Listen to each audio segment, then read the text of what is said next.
What's this even made of? Vibranium? Sure, they can take on deviants and maybe even celestials, but how about one really mad titan? With the Eternals making their debut, trailer footage has already displayed impressive showings of power from this ancient race of Marvel heroes. It's true, Thanos has been defeated, but given that the film appears to have settings in ancient times, we could get an origin of our favorite purple maniac. After all, Thanos himself is the son and brother of Eternals, but was born with a deviant gene. Thanos is one powerful guy, and while I'm sure the Eternals form a powerful team, individually Thanos could take them all down in a snap.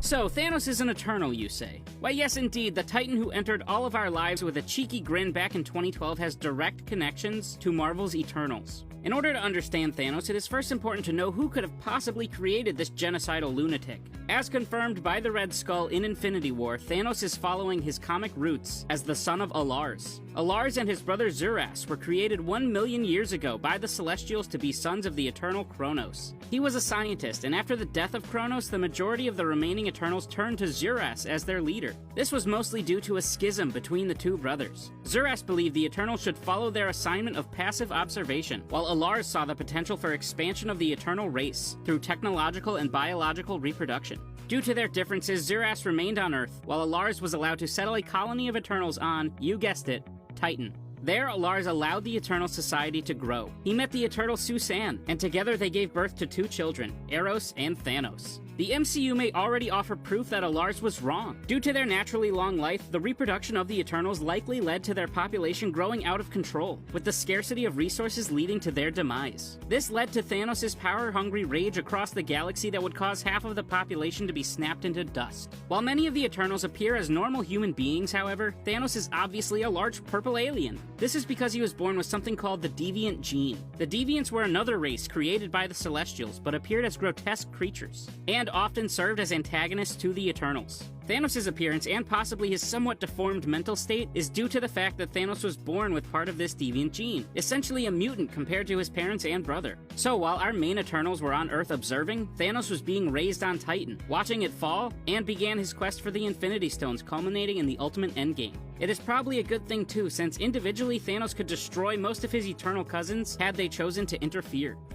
Druig will appear in the Eternals played by Barry Keoghan, and if he's anything like his comic counterpart, the other Eternals may wish he wasn't there. While he may be one of them, Druig is often an antagonist to the Eternals. He broke the rules several times and used his powers to cause wars throughout human history. Druig has spent his incredibly long life sharpening his mind, mastering telekinesis and mind control. Thanos has proven to have an incredible will. Mantis was able to use her powers to force a Celestial to sleep. Ego was an incredibly strong villain, which shows just how understated Mantis' powers are. With this being said, she was barely able to put Thanos under.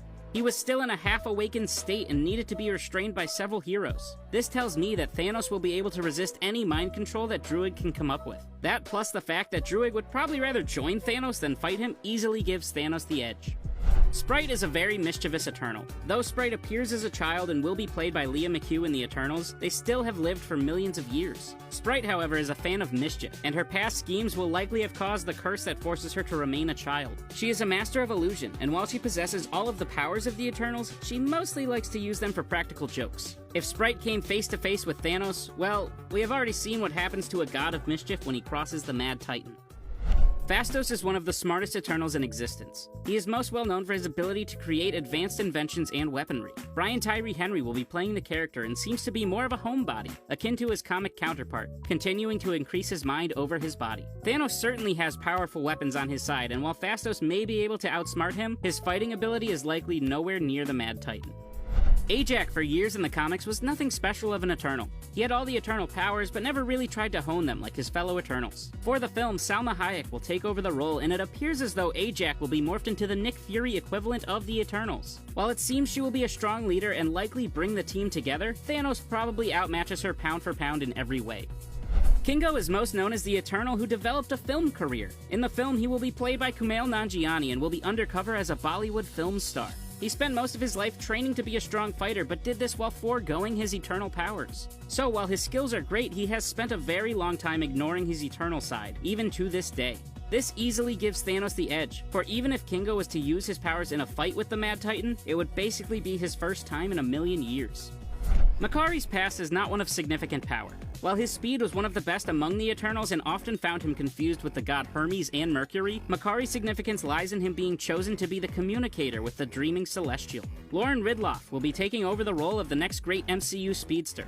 Hopefully it will go better for this one than the last, but regardless, I do not believe Makari will have anything powerful enough in her arsenal to defeat or even put up much of a fight against Thanos.